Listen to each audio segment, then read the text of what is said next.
नमस्कार, आप देख रहे हैं हमारा खास शो क्या कहता है इस्लाम। मैं हूं पेनाज और लगातार हमारी कोशिश होती है अपने इस शो के जरिए जो तमाम सवालात इस्लाम को लेकर हमारे इर्द गिर्द उठते हैं या तमाम विवाद जो पैदा होते हैं उनको लेकर कुरान हदीस क्या कहती हैं, इस्लाम के जानकार क्या कहते हैं, वो आपके सामने रखें ताकि आप इस्लाम को लेकर जो विरोधाभासी बयान या फिर कोई विवाद उत्पन्न हुआ है तो सही राय अपनी उसको लेकर सही जानकारी कायम कर सकें। शो में जो विचार व्यक्त किए जाते हैं ये हमारे पैनलिस्ट के निजी विचार हैं। हम चाहेंगे कि आप उनको फर्दर चेक करें अगर आप उनसे संतुष्ट नहीं हैं तो, लेकिन हमारी कोशिश है कुरान हदीसों के रेफरेंस से समझने की कि कुछ टॉपिक्स पर इस्लाम क्या कहता है। और अभी जो ताज़ा मामला आया है वो दरअसल अलीगढ़ की घटना से आया है कि अलीगढ़ में मदरसा बोर्ड के स्कूल से हिंदू शिक्षकों को बाहर कर दिया गया। तो सवाल ये उठ खड़ा हुआ कि क्या मदरसों में सिर्फ और सिर्फ मुस्लिम शिक्षक ही पढ़ा सकते हैं, कोई हिंदू या सिख ईसाई या कोई भी दूसरे धर्म का शिक्षक नहीं पढ़ा सकता है? क्या कुरान हदीस में लिखा है कि मदरसों में सिर्फ और सिर्फ मुसलमान शिक्षक ही होंगे? कुरान हदीसें मदरसों को लेकर क्या कहती हैं, मदरसों का सिलेबस को लेकर क्या कहती हैं? इन तमाम पहलुओं पर हम बातचीत करेंगे। हमारे साथ इस्लाम के जानकार इस वक्त स्टूडियो में मौजूद हैं। हमारे साथ हाजिक खान साहब इस वक्त मौजूद हैं, इस्लामिक स्कॉलर हैं, और हमारे साथ अध्यक्ष सूफी खाना खा एसोसिएशन के सूफी कौसर हसन मजीदी साहब भी इस वक्त मौजूद हैं। आप दोनों का बहुत बहुत स्वागत है। हाजिक खान साहब, सबसे पहले आपसे समझना चाहूंगी, क्या मदरसों में सिर्फ और सिर्फ मुस्लिम शिक्षक ही हो सकते हैं? ऐसा कहीं कुरान या हदीस में जिक्र है, कहीं कुछ ऐसा लिखा गया है? क्या ये इस्लाम की कोई परंपरा है? देखिए मैडम, मदरसे पहले नहीं थे। मदरसों का सिलसिला 200 साल या यूनिवर्सिटी का, स्कूल कॉलेज का 100-200 साल 300 साल से शुरू हुआ है। इससे पहले लोग जो है प्रॉफिट मोहम्मद सल्लल्लाहु अलैहि वसल्लम के ज़माने में जब वही आती थी, कुरान आता था, नबी सल्लल्लाहु अलैहि वसल्लम कोई बात कहते थे तो लोग उसको याद कर लिया करते थे, लिख लिया करते थे। और उसके बाद फिर किताबचा हुआ, किताब आई, कुरान एक किताब की तरह शक्ल में आया, क्योंकि इसको अल्लाह ताला ने कह रखा है कि कुरान की हिफाजत हम करने वाले हैं और क़यामत तक इसकी हिफाजत की ज़िम्मेदारी हम पर है। तो अब ये मदारिस इसलिए बने, जैसे स्कूल बने, कॉलेज बने, यूनिवर्सिटी बनी, कि लोग कुरान को सीखें और अमल करें, लोग हदीस को सीखें और उस पर अमल करें।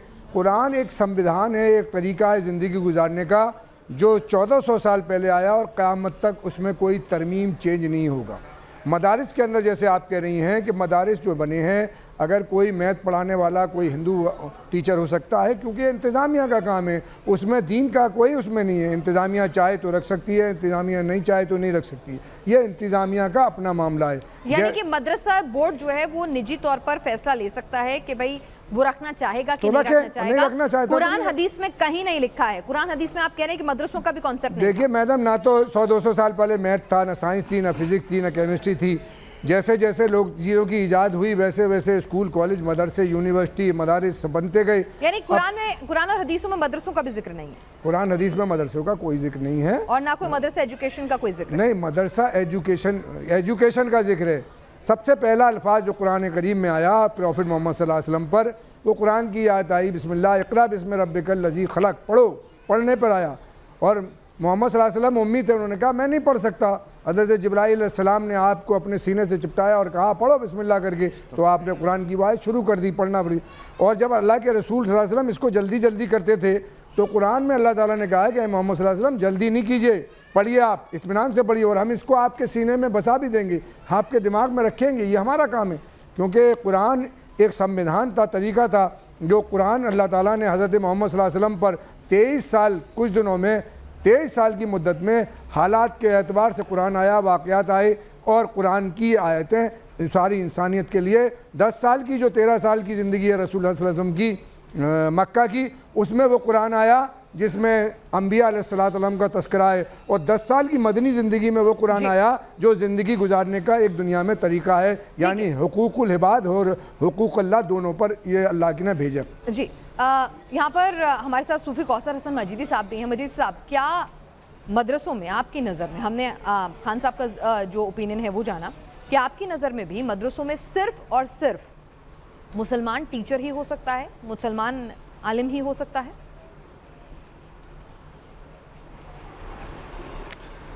देखिए पिनाज जी, यहाँ पर दो बातें मैं कहना चाहूँगा। सबसे पहली बात तो जो अभी की गई, मैं किसी को न तो डिनाई करता हूँ न किसी को कंडम करता हूँ, लेकिन एक बात को मैं बता दूँ नबी करीम सल्लल्लाहु ताला अलैहि वसल्लम के ज़माने में ही असहाब सुफ़ा हुआ करते थे, जो कि एक मस्जिद नबवी के सामने चबूतरे पर इकट्ठा होकर के शिक्षा दिया करते थे। जो नबी करीम सल्लल्लाहु अलैहि वसल्लम से वो सुनते थे वो दूसरे लोगों तक बताते थे। यानी पहला मदरसा जो इस्लाम का था, पहला मकतब जो था, पहला स्कूल जो था, वो उस सुफ़ा नाम के चबूतरे पर कायम कर दिया गया। तो इससे साबित हो गया कि इस्लाम में मदरसे का कॉन्सेप्ट है। अब बिल्कुल बिल्कुल है, बिल्कुल है। अब दूसरी बात सुनिए, गैर मुस्लिम पढ़ाएगा या नहीं पढ़ाएगा, इसके बारे में कुरान और हदीस में वाज़ेह तरीके से मिलता है। नबी करीम सल्लल्लाहु ताला अलैहि वसल्लम की एक हदीस मिलती है जिसमें आपने फरमाया है, इल्म हासिल करो चाहे उसके लिए चीन ही क्यों ना जाना पड़े। तो चीन उस वक्त कोई इस्लामिक कंट्री तो था नहीं, तो चीन में उस वक्त जो भी थे वो नॉन मुस्लिम ही थे। तो नॉन मुस्लिम से पढ़ने के लिए भी इजाज़त है इस्लाम में। इस्लाम का कोई ऐसा कॉन्सेप्ट नहीं है जिस तरीके से मदरसा एजुकेशन वाले किसको रखें किसको ना रखें। देखिए, जिसको इल्म आता है वो इल्म इस्लाम में सिखा सकता है, और इस्लाम इस बात की पूरी इजाज़त देता है कि किसी भी शख्स से इल्म की जानकारी ली जा सकती है। यही इस्लाम है, यही इस्लाम का दर्स कुरान और हदीस से साबित है। जी हाजिर खान साहब, आप इस बात से इत्तेफाक रखेंगे कि देखिए अभी इन्होंने जो बताया कि अल्लाह की मस्जिद नबवी के बारे एक चबूतरा था जिसको असहाब सुफ़ा कहलाते हैं, वो 70-80 लोगों की तादाद थी, वो वहीं रहते थे और वो नबी सल्लल्लाहु अलैहि वसल्लम जो कहते थे उसको याद करते थे। उसमें सारे साहबी, वो जो असहाब सुफ़ा थे वही याद नहीं करते थे, बल्कि जो मस्जिद नबवी में भी आते थे, हज़रत अबू बकर से बड़ा कोई विद्वान दुनिया में असहाब सुफ़ा में नहीं थे, विद्वान नहीं था। हज़रत उमर से बड़ा कोई विद्वान नहीं था इस्लाम में, हज़रत अली से बड़ा कोई विद्वान नहीं था, हज़रत उस्मान से बड़ा कोई विद्वान नहीं था। वो असहाब सुफ़ा में नहीं है। दीन का सीखना, जैसे मौलाना कह रहे हैं कि दीन का सीखना, एक हदीस अल्लाह के रसूल ने फरमाया कि इल्म जो है अगर चाइना में हो वहाँ से भी, हज़रत की मैं इसलाह के लिए कहूँगा कि कोई नबी दुनिया में, चाहे 1,24,000 अम्बिया में से किसी नबी ने दुनिया के इल्म की तरफ नहीं राग़िब किया, बल्कि 1,24,000 अम्बिया की एक तालीम, एक तरीका, एक आवाज़ थी, या यो नास कूलू ला इलाहा इल्ला तुफ्लिहून, ए लोगों कलमा पढ़ लो। अब हज़रत क्या नाम था उनका, नाम निकल रहा है मेरे जहन, एक सहाबी थे हज़रत सलमान फ़ारसी रज़ियल्लाहु अन्हु, वो 600 साल हज़रत ईसा अलैहिस्सलाम का ज़माना भी पाया उन्होंने, और रसूलुल्लाह सल्लल्लाहु अलैहि वसल्लम की तलाश करते हुए, इल्म की तलाश में नबी सल्लल्लाहु अलैहि वसल्लम के पास आ गए, और आपको 3 आपकी वो बताई थी कि ये 3 चीज़ें उनकी देख लेंगे, वो जो मोहर है नबुव्वत है, वो तीनों चीज़ें जब उन्होंने देख ली, इस्लाम में दाखिल हो गए। तो हज़रत अल्लाह के रसूल सल्लल्लाहु अलैहि वसल्लम सलमान फ़ारसी रज़ियल्लाहु अन्हु के लिए कहते थे कि अगर इल्म सुरैया सितारे पे भी होता तो सलमान फ़ारसी रज़ियल्लाहु अन्हु वहाँ से हासिल कर लाते। ये इल्म जो है वो दीन का इल्म है। दुनियावी इल्म को मना नहीं किया इस्लाम ने। अच्छे डॉक्टर बनना, अच्छे साइंटिस्ट बनना, अच्छा प्रोफेसर बनना, अच्छा लेक्चरर बनना, अच्छा, यानी आप ये कह रहे हैं कि जिन मदरसों के अंदर मदरसों में मेजरली आप कह रहे हैं कि कुरान हदीसों की पढ़ाई होती है, और ये ज़्यादा वाजिब है कि वो पढ़ाई एक मुस्लिम ही कराए। अगर ये मदारिस नहीं होते तो मुसलमानों को उल्मा और मस्जिद में इमाम नहीं मिलते। ये मदारिस रीढ़ की हड्डी हैं। उल्माए कराम के बारे में अल्लाह के रसूल सल्लल्लाहु अलैहि वसल्लम ने फरमाया, हदीस का मफ़हूम है कि वरसतुल अंबिया हैं, अम्बिया के वारिस हैं। एक तरफ 1000 आबिद और 1 आलिम इज़ुकल टू बराबर, यानी आलिम की हैसियत नबियों के वारिस यही हैं आलिम। इसलिए इस इल्म को सिखाना, क्योंकि ये इंसानियत को जोड़ने की तरफ, इस्लाम की तालीम देने की तरफ, अल्लाह की वैधानियत का इकरार कराने की तरफ ये दावत देती है। ठीक है मजीदी साहब, मुझे एक बात बताइए कि मदरसों को लेकर संशय और सवालात जो हैं वो बार बार उठ रहे हैं, और कई बार जांच में ऐसे मामले भी सामने आ रहे हैं जिसमें मदरसों ने आतंकियों को पनाह दी या फिर कट्टरपंथ का पाठ पढ़ाया जा रहा है। तो क्या ये भी वजह है कि भाई मदरसे के जो बोर्ड्स हैं वो नहीं चाहते हैं कि कोई और दूसरे धर्म का या कोई और दूसरे समुदाय का शख्स जो है आके वहाँ पर किसी भी पोस्ट को ग्रहण करे, चाहे टीचर हो चाहे एडमिनिस्ट्रेशन हो, ताकि वहाँ क्या चल रहा है वो किसी को पता ना चल सके? जी बिल्कुल सही बात है, वाजिब बात है आपकी। सबसे पहली बात तो ये है कि आज ये जो प्रश्न हो रहा है कि मदरसे में गैर मुस्लिम पढ़ा सकता है या नहीं पढ़ा सकता है, तो ये तो कुरान से भी साबित है, या बात हदीस से साबित हो गई, वो एक अलग बात है। जैसा कि अब अभी आपने सवाल किया कि मदरसे में आखिर ऐसा कौन सा पाठ्यक्रम पढ़ाया जाता है। सबसे पहली बात तो मदरसा बोर्ड पूरी तरीके से राज्य सरकार के अधीन होता है।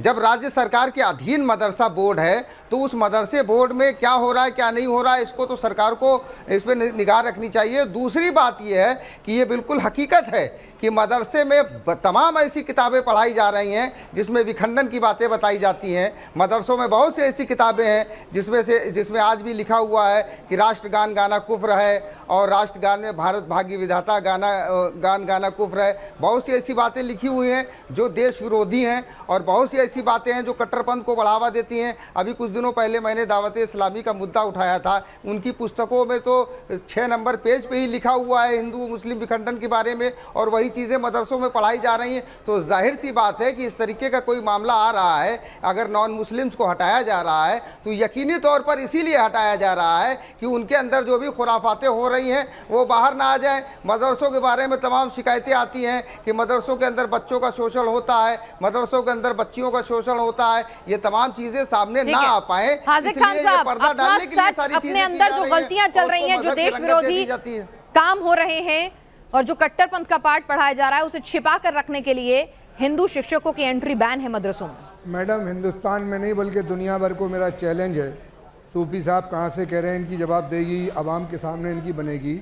इस्लाम एक वाहिद मज़हब है जिसने अपने मुल्क के साथ वफादारी का हुक्म दिया है। नहीं आप किसी मज़हब के एतबार से ये बता दें कि उस मुल्क में जिस मुल्क में रहो उसके वफादारी करो, ये इस्लाम का फंडामेंटल राइट है। इस्लाम में ये कहता है कि अगर तुम उस मुल्क के साथ बगावत करोगे तो इस्लाम के साथ बगावत करोगे।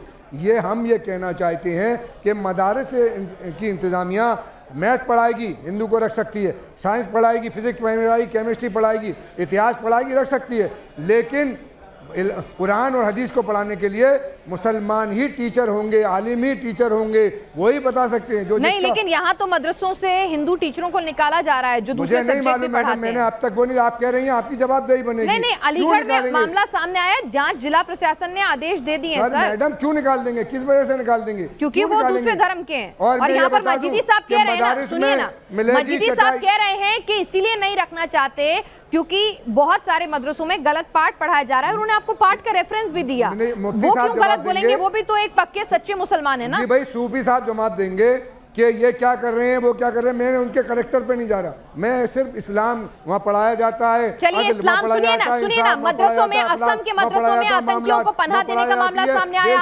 असम के मदरसों में गैर फंडिंग, गलत तरीके से फंडिंग का मामला सामने आया, मदरसों में आतंकियों के कनेक्शन सामने आए। ये सब तो मानेंगे ना खान साहब? मैडम कुछ तो गलत चल रहा है ना। अगर कोई मदरसे को दूसरे मुल्क से फंडिंग दे रहा है वो इसलिए नहीं दे रहा है कि आतंक, ये गलत बयानी की जा रही है। देश के फंडिंग कोई कर रहा है। आतंकियों के कनेक्शन मदरसों से निकलते हैं? एक मैडम नहीं निकला हिंदुस्तान में आज तक। 65 लोगों पे आतंकवाद का मामला हुआ, उसमें से 55 बरी हो गए, उनकी जिंदगी 1400 साल जेल में चली गई। माजिदी साहब, ये तो जांच को भी झूठा ठहरा रहे हैं। मदरसों से आतंकी नहीं निकलते, मदरसों से कट्टरपंथ नहीं निकलता। फिर एनआईए जांच करके किन आतंकियों को पकड़ के ले जाती है, किन आतंकियों के कनेक्शन मदरसों से निकालती है। जिम्मेदारी किसकी है? मजीदी साहब, हम कह रहे हैं जो आतंकवादी है उसके खिलाफ कार्रवाई होनी चाहिए, वो मदरसे का हो, किसी आश्रम से निकला हो। बोलने दीजिए, आप काफी बोल चुके हैं, आपका टेन्योर हो चुका है, दूसरे को मौका दीजिए आप।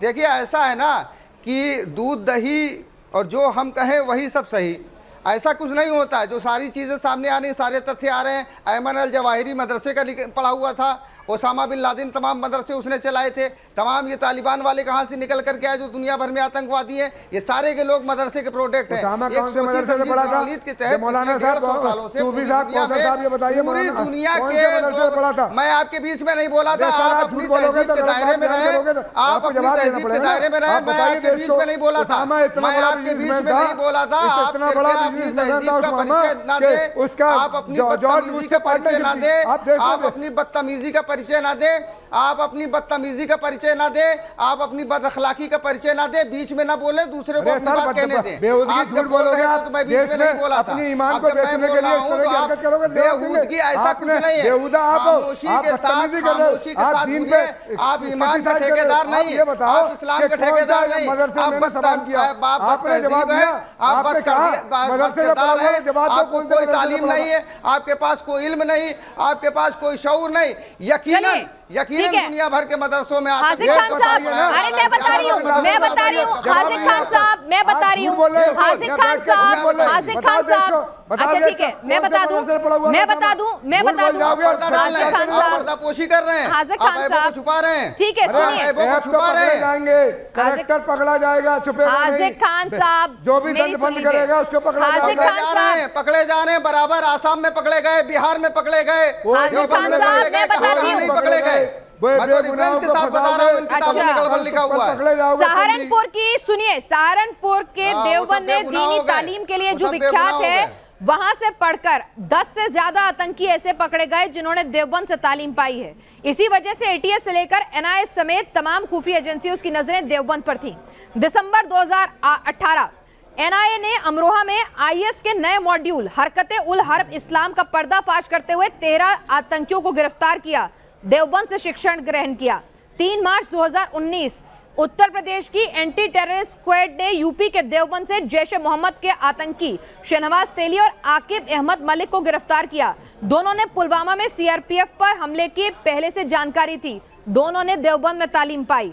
5 दिसंबर 2020 प्रतिबंधित संगठन student Islamic movement of India Simi के सदस्य अब्दुल दानिश को दिल्ली पुलिस और यूपी एटीएस ने मिलकर अलीगढ़ में गिरफ्तार किया। 2008 में अहमदाबाद सीरियल बम धमाकों की साजिश का आरोप था उसके ऊपर। तो जरा देख लीजिए, उसने कुरान और हदीस आजमगढ़ में जामिया तुल फलाह मदरसा से तालीम हासिल की थी।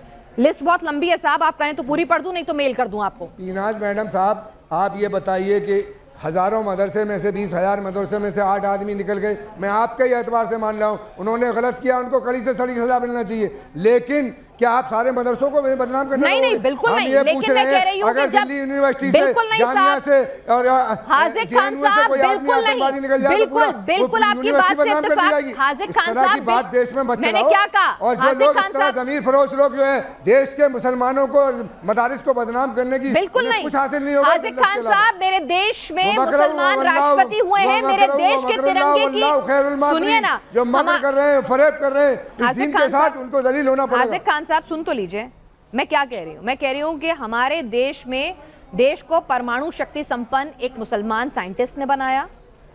हमारे देश के तिरंगे की आन बान की शान की रक्षा करते हुए न जाने कितने मुसलमान शहादत को पाए। यहाँ पर सवाल मुसलमानों पर या इस चीज़ पर नहीं उठ रहा है। हिंदुस्तान के मुसलमान देश के लिए वैसे ही मर मिट सकते हैं जैसे देश के बाकी नागरिक। वहाँ मुस्लिम और हिंदू और सिख ईसाई की बात ही नहीं आती है। मैं यहाँ आपसे क्या समझना चाह रही हूँ, पूरा सम्मान है, आप इसे इस्लाम की दृष्टि से समझिए। मैं ये समझना चाह रही हूँ आपसे कि मदरसों को इतना ज़्यादा क्लोज्ड क्या इसीलिए रखा जाता है कि कुछ मदरसे, 5 उंगली बराबर नहीं होती, कि कुछ मदरसों में कट्टरपंथ का पाठ पढ़ाया जाता है, गलत गतिविधियों में लिप्त हैं। इसीलिए जब सर्वे की बात यूपी सरकार करती है तो तमाम लोग आ जाते हैं, हो हल्ला मचाते हैं कि नहीं होगा। जब सीसीटीवी कैमरा लगाने की बात होती है तब हो हल्ला मच जाता है कि नहीं होगा। जब ये कहा जाता है कि भाई मदरसों के अंदर आप हर धर्म के हर तरह की एजुकेशन पढ़ाई जाएगी तब लोगों में हो हल्ला मच जाता है। जब मदरसों में अगर कोई दूसरे धर्म का टीचर, हिंदू टीचर पहुंच जाता है तो उसे निकाल दिया जाता है। तो भाई इतना गुपचुप क्यों रख रहे हो? क्या गलती है? क्या छुपा रहे हो? ये सवाल उतना लाजमी है ना। मैं आपको ये बताना चाहूँगा आपके माध्यम से देश के कि 4% मुसलमानों में एजुकेशन है। उस 4% में से 2.5% मदारिस से है और 1.5% यूनिवर्सिटी, स्कूल, कॉलेज से। मैं ये पूछना चाहता हूँ अपनी देश की सरकार से, जो मदरसे का रजिस्ट्रेशन होना चाहिए, मैं इस पर एतराज़ नहीं करूँगा। सरकार की जिम्मेदारी बनती है कि पढ़ाया देखना चाहिए देखने का, उसमें मुझे कोई एतराज़। लेकिन 96% जो लोग बाहर घूम रहे हैं, जिनको एजुकेशन नहीं है, उनकी जिम्मेदारी सरकार की है कि नहीं उनको एजुकेशन मिलना चाहिए? इस पर सरकार का क्यों जोर नहीं है? वो 2.5% लोग जो अपने चंदे से, अपने पैसे से उन मदारिस को चला रहे हैं। अगर ये मदारिस नहीं होते मैडम तो मुसलमानों के मस्जिदों में इमाम मैसर नहीं होते।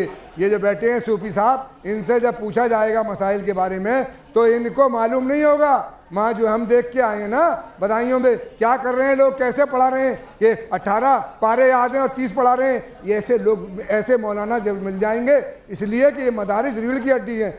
हम ये कह रहे हैं सरकार चाहती है रजिस्ट्रेशन, उनको कराना चाहिए रजिस्ट्रेशन। और सरकार को वहाँ, मैं कह रहा हूँ कि जब वहाँ पर पढ़ाया जाता है तो सरकार को सब मालूम होता है। जुमे के दिन लोग कहते हैं कि भाई जुमे के दिन इतने मुसलमान निकल गए, क्यों हंगामा करते हैं? सरकार की एलाइयो लगी रहती है हर मस्जिद पर नमाज के बाद, और नमाज में इमाम क्या पढ़ के हुक्म तकरीर कर रहा है, क्या दुआ कर रहा है, एलाइयो को मालूम होता है। 70 साल से आज तक चली आ रही, 75 साल से। मैं ये नहीं कहना चाहता कि मदारिस के अंदर अगर और पढ़ाई भी पढ़ाई जाना चाहिए तो मैं उसका कोई विरोध नहीं यानी करूंगा। आप ये कह रहे हैं कि कोई भी कुरान हदीस दूसरे धर्म के शिक्षकों को रोकती नहीं है, तो मदरसों को भी बड़ा दिल दिखाते हुए हर शिक्षक को उसकी योग्यता पर रखना चाहिए, ना कि उसके धर्म के आधार पर रखना चाहिए। मदारिस में भी, स्कूल में भी, कॉलेज में भी, यूनिवर्सिटियों में भी लोग क्या करते हैं कि मेरा रिश्तेदार, मेरे फादर 38 साल प्रिंसिपल रहे, 3 बातें देखी उनके अंदर। हिंदुस्तान में मुझे कोई माइका लाल ऐसा नहीं मिल रहा जिसने अपने बच्चे नहीं लगाए हो जिस स्कूल में।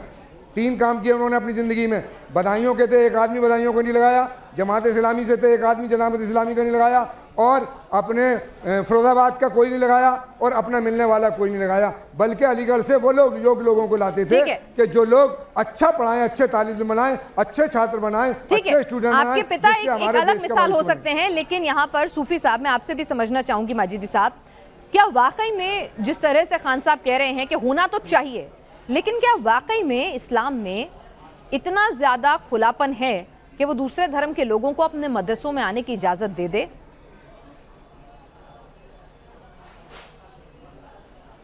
देखिए, अब मुझे पता चला कि जिनसे चर्चा की जा रही है वो हैं कौन और क्या करते हैं। खैर, मैं उस पर नहीं जाना चाहता, मैं व्यक्तिगत टिप्पणी नहीं करता। उन्होंने अपनी शालीनता का परिचय देते हुए जो किया वो किया। इस्लाम बिल्कुल ओपन माइंडेड बात करता है, और इस्लाम में सबसे पहला मदरसा असहाब सुफ़ा ने कायम किया।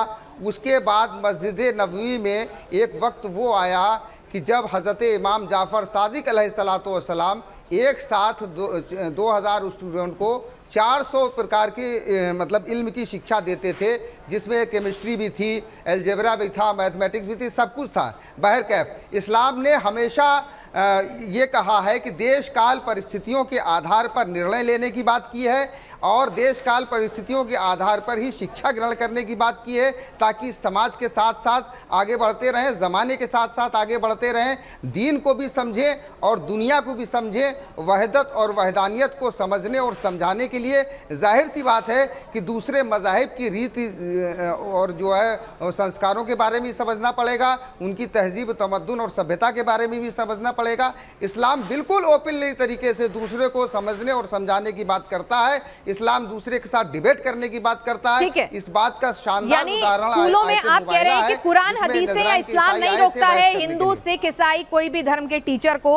ये मदरसों के जो फिलहाल जिनके पास है, जो ठेकेदार हैं या जिनके पास एक काम है, जो उसका काम देखते हैं, वो रोक रहे हैं। वो किस मंशा से रोक रहे होंगे मजीदी साहब?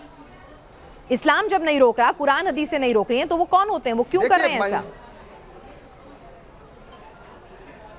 मिर्ज़ा गालिब का एक शेर है, बेखुदी बेसबब नहीं होती, कुछ तो है जिसकी पर्दादारी है। यहाँ कुछ नहीं है, बहुत कुछ है। जमात इस्लामी नामक एक संगठन इस देश में कई बार प्रतिबंधित हुआ, और जम्मू कश्मीर में आज भी प्रतिबंधित है।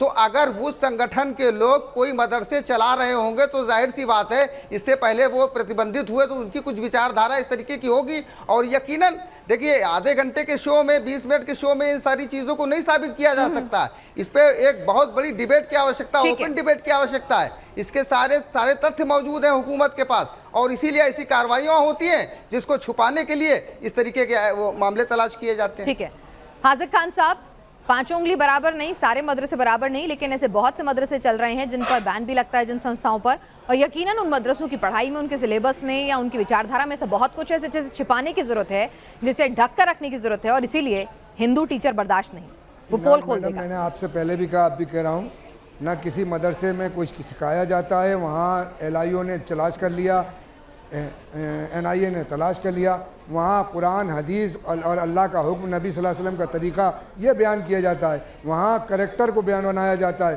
प्रॉफिट मोहम्मद सल्लल्लाहु अलैहि वसल्लम ने 40 साल नबूवत नहीं पेश की, नबी सल्लल्लाहु अलैहि वसल्लम ने 40 साल अपना करैक्टर पेश किया। और जब आपने ईमान पेश किया तो उससे पहले लोगों से पूछा, मैं तुम्हारे बीच में कैसा हूँ? यार आप सादिक हैं, अमीन हैं, सच्चे हैं, अमानतदार हैं, आपके अखलाक अच्छे हैं, आपके मामलात अच्छे हैं, आप गरीबों की, मिस्किनों की, यतीमों की, बेवाओं की मदद करने वाले। ये चलिए, तो फिर मदरसों में अगर सब कुछ ठीक है तो फिर दूसरे धर्म के टीचर, हिंदू टीचर बर्दाश्त क्यों नहीं है? मैडम रखे जाते हैं, रखे जाते। ठीक है, जब इस्लाम इजाजत देता है तो मदरसों के जो ठेकेदार हैं, जो उनका कामकाज देख रहे हैं, जो उसके अथॉरिटीज हैं, उन्हें क्यों नागवार गुजरा रहा है? ये सवाल था। इस्लाम क्या कहता है ये हमने बताने की कोशिश की, और आप दोनों के व्यू पॉइंट समझने की कोशिश की। आपका बहुत बहुत शुक्रिया। आज के हमारे शो क्या कहता है इस्लाम में इतना ही।